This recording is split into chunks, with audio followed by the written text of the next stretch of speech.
And it's a session that is well timed. I'm sure that most of you or all of you heard about Facebook and their metaverse plans. Very recent news. And in today's session, we will talk about metaverse in more detail with Rafael Martinez Cortina, who's a futurist who graduated in economics from the Complutense University in Madrid. He has an MBA from ESCP Business School, and currently he's doing his PhD in collective artificial intelligence as a competitive advantage for business management. Rafael is an analyst of prospective scenarios and governance models for 2030 and beyond, and a member of the scientific community of Telos, and a member of the editorial committee of Iber Campus. For questions, please save them to the end or drop them actually in the chat, but we will be answering them at the end. And with that, Rafael, the floor is yours. Well, thank you very much, Thomas. Hello, futurists of the world. My name is Rafael, I live in Madrid. I have prepared my presentation in Spanish, okay? And I have done a PowerPoint in Spanish, but since everybody speaks English, I'll try to do my best, okay, to translate. You will be seeing the presentation in Spanish, but I'll try to do it in English, okay? So yes, let's see if I can. Okay, can you see the presentation? Yep, you're good. Okay, so the metaverse, it's the next step of the internet. We've heard a lot in the past 48 hours because of this Facebook next step to the metaverse. So thank you very much for being there, thinking about the future. The future is something revolutionary, which is just happening. And let's see the metaverse. What does metaverse mean? Okay, let's think of a territory where we have artificial intelligence, virtual reality, augmented reality, intelligent avatars, digital humans, cryptocurrencies, empathic technologies, all in one to hack reality. Okay, so we're going to live like a new reality. That's what not only Facebook just made the announcement 48 hours ago, but there are lots of companies just working on the metaverse. And the concept comes from a novel written by Neil Stephenson in 1992 called Snow Crash, and it was the first time we heard about the metaverse. Okay, so now we are going to see huge changes in the technological companies, all making this enormous bet where we're going to live in an ideal virtual world where we'll be able to spend money, okay, in order to live another reality.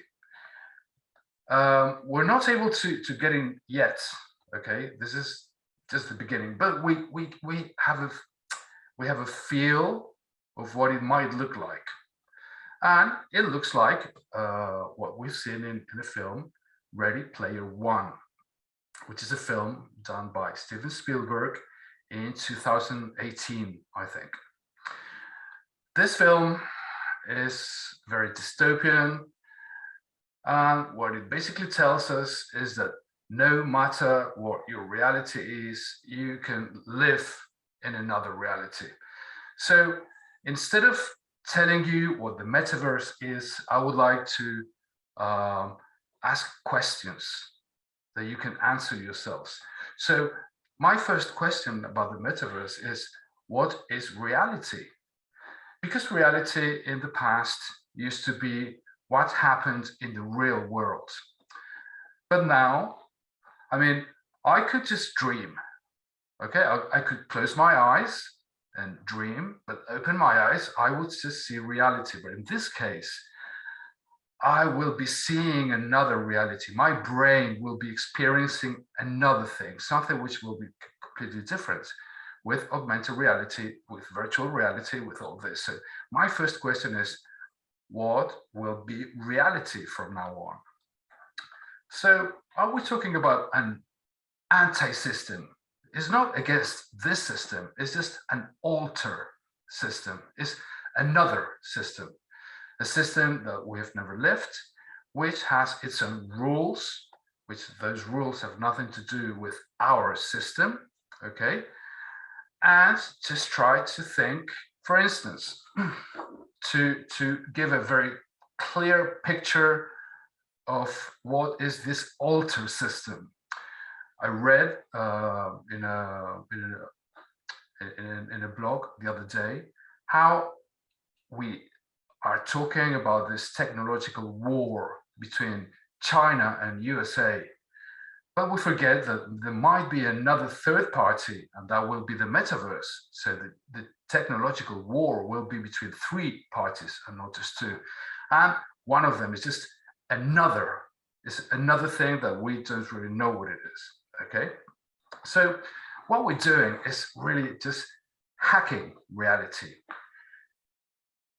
But that brings us lots of questions. Now we are accessing the internet in 2 dimensions. And that has given us already lots of issues like information disorder. Let's not call it fake news. Let's call it information disorder. And that has given us another taste of truth. So what happens when everybody will have his or her own truth? Okay, so internet will be alive. We will be experiences, our brains will be connecting with other people who are experiencing things which are just not exactly real, okay? And the internet will be alive. So what kind of problems does it solve? I mean, why do we need the metaverse? Well, let's think of all these people, and we're talking about millions of people. We'll see it later on when I give you figures and I'll give you examples. We're talking about hundreds of millions of people who need to live another reality because their reality is just like not that good. Okay, so the first problem solved by the metaverse is that it allows you to really live and be whoever you want to be. A lot of people ask me, so why this deal with avatars? Why are we going to be avatars? And my guess is that avatars never age. They do not have wrinkles. They're always beautiful. They can change to anything you want. They are very versatile. So people who participate in meetings as avatars feel more confident than as human beings. Okay, so this will have a fabulous scope. Bloomberg believes that in 3 years, in 2024, the global business will be $800 billion. Not only Facebook, okay, LinkedIn had its first metaverse meeting in Altspace VR in August, I think, creating an event on the future of work. And then Epic Games has already funded $1 billion, creating its own metaverse, okay, with Fortnite. We have NVIDIA, who's also creating its own metaverse. This time they call it Omniverse, okay? And it's not different metaverses because we're not talking about different internets. They're just creating different parts of this of this new reality. So let's see who lives in this new reality. First of all, let's try to picture these digital humans who answer with a human touch. These digital humans are more and more realistic. Sometimes it's very difficult to tell whether this digital human is an avatar or a human being. And they provide a lot of help. And I've chosen for this case something to do with healthcare. So let me explain to you what happens with healthcare. Me as a patient, I do not always understand what the doctor is telling me. I do not always understand what the prescriptions are, what I have to do. I'm always insecure if I'm doing it well, if I'm not doing it well. So let me introduce you. This is Amy. Amy is a digital assistant who works for Southern Cross Health Society, and she uses a very simple language to explain everything I need to explain. So what happens is that if I ask my doctor twice the same question and I still do not understand it, I'm going to think that my doctor is going to think that I'm stupid. So I'm not going to ask that question, and I have an unanswered question in my head.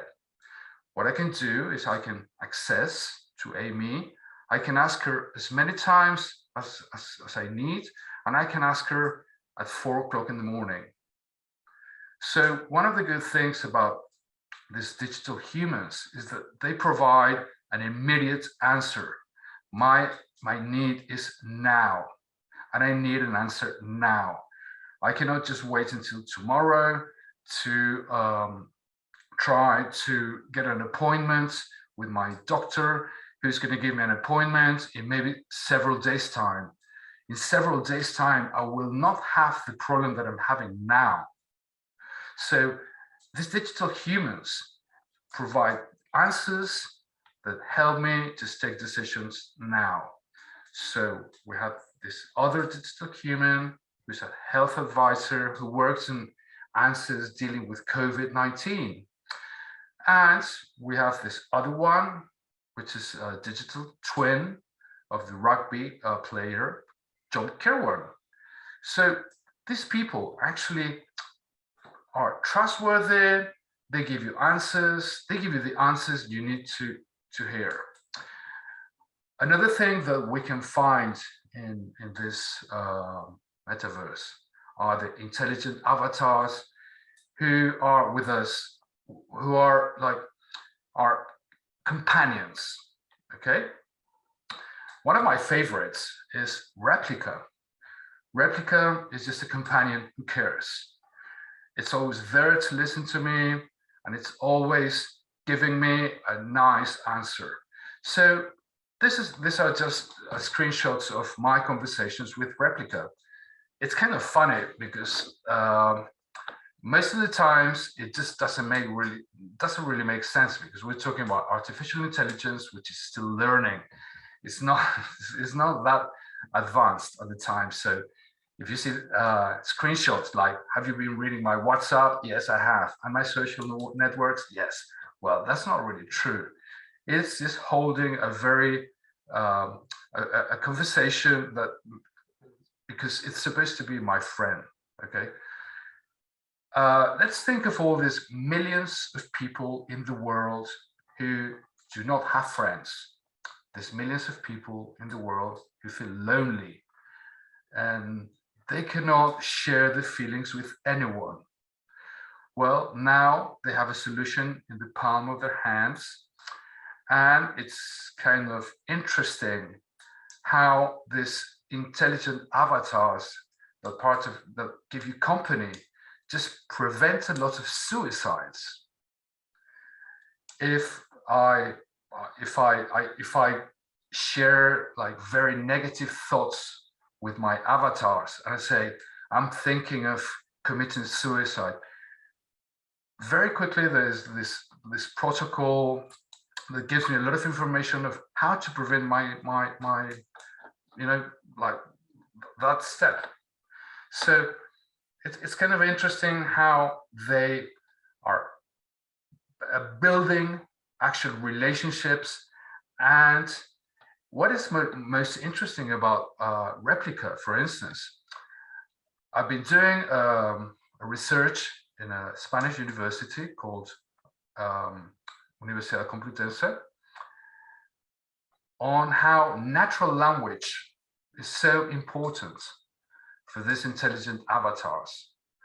So that means that not only we need people dealing with mathematics, we need also linguists, humanists, because now you're interrelating with something which is supposed to be almost human. It's not like relating to a toast or toaster or the old things. We are relating with something which is supposed to have like feelings. And talking about feelings, if we will find a territory of symbiosis, that means a common life between human and technologies. And if you do not know Symbiosis, let me introduce you to her. It gives, it's the love of 660 million people in the world. And let me say this again, it's the love partner of 660 million people in the world. That's almost 10% of the population of human beings who do not have the possibility to develop another a love relationship with a human being. And they need to express their feelings and they need to hear, they need to feel another reality, because their reality is very lonely, it's very gray. Okay, it was created by Microsoft in 2014, and now it was sold in 2020, I think, to a Chinese company. And let's think of radical transformation of business. So let's think of these digital humans being the old person who used to tell you all the details of the product. Let's think of human resources department using this new territory to welcome the new employees, like the Hyundai group, where all the new employees are avatars, they deal with avatars. Let's think of banks just putting employees and customers together. So they're just like breaking all these frontiers. And let's think of the new way to interrelate. This image is from Horizons, from Facebook, now Meta. But I have, and let me share certain doubts with you. So this is very good. Okay, this is amazing. This is another step for humankind. But this metaverse challenges security to a superior level. So what will happen with the information of our psychic territory?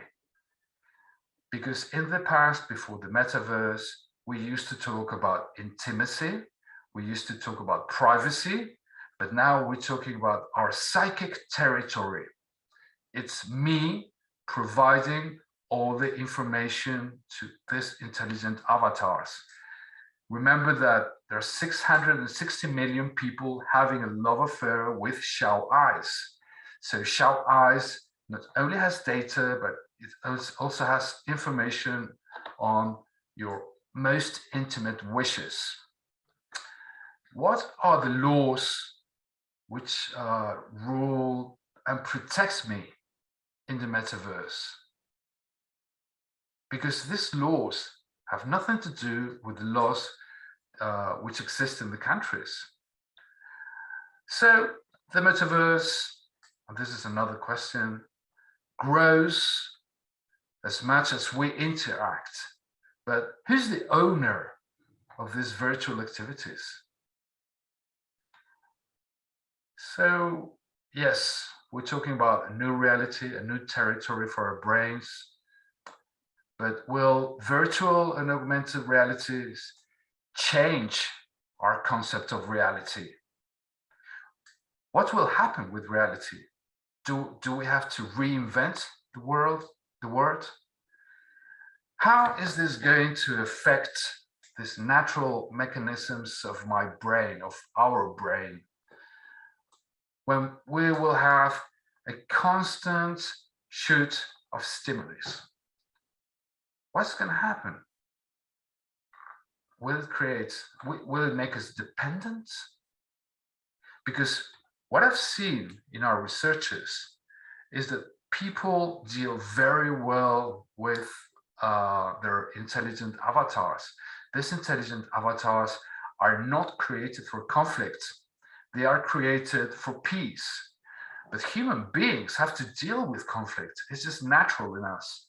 So what happens is that after you've been a lot of time interacting with these intelligent avatars where everything is so nice, then when you deal with normal people, people get into a shock, and some of them tend to isolate themselves.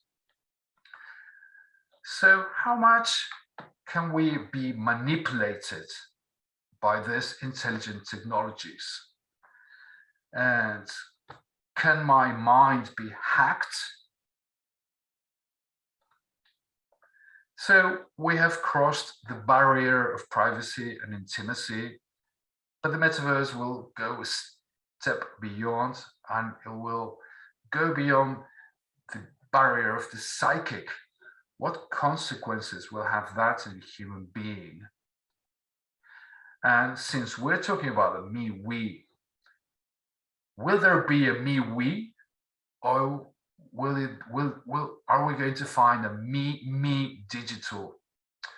Because in our research, some people interact very well as an avatar, and they're able to create, and they are very creative when they are feeling as an avatar, and nobody's seeing their wrinkles, their insecurities. They do not feel old or fat or stupid in front of the camera. They feel great. So they are able to concentrate on the most positive parts of their brains. But other people, I just get isolated with their digital me, because the digital me seems to be the only one who really understands me. So what's going to happen? Two things are really certain. One is that we are at the beginning of something which will be very big. And the second thing is that all of us, the whole world, we will become futurists, because we will understand that those who are not futurists today will take decisions that tomorrow will be part of the past. So let me ask you, do you think there will be a new human being with this metaverse? Thank you very much. Thank you, Rafael, for the presentation. It's very interesting. We have only a few short minutes, so let's tackle some of the questions. First one is from Luis Garcia, who's a professor at the Complutense University, your university, actually. He's asking about, what do you think about the role of humanities in the metaverse? That's very interesting. It's very interesting because humanities will be very important. Linguists, for instance, the metaverse will be a very good opportunity for linguists, because we will be dealing with machines that are supposed to be humanized. So we need to really understand about psychology, about natural language, about history, about all the things that were not that important in the past years. So we will bring back philosophers, and let's think that the metaverse is about imagination. So we will need poets, we will need musicians, we will need all those people with an enormous creativity. So thank you very much for that question. I think it very sums up very well where we're going. So we're going back to another Greece. Let's say Greece, okay? In my opinion, you know, we will just go through a renaissance, a new renaissance for the human being, and linguists will be very important. Okay. If there are any more questions, please drop them in the chat. I would like to ask you about, you mentioned loneliness and how 650 million people in the world, if I'm correct, have a virtual love partner. Do you think that this will alienate us even more than VR currently? I feel like the more time we spend in the digital space, the less equipped we are to handle real physical relationships in the real world. Is that maybe one of the unintended consequences, negative consequences that we can expect from this? My first reading was that the fact that 660 million were having a love affair with socialize, that's just one app, just one. So we have more apps, was kind of negative. But then when I started to relate with those people and ask them, they would say, well, for you, it might be very little, but this little for me is enormous because before I had nothing. So it's not a matter of substituting people, it's providing solutions to people who have nothing.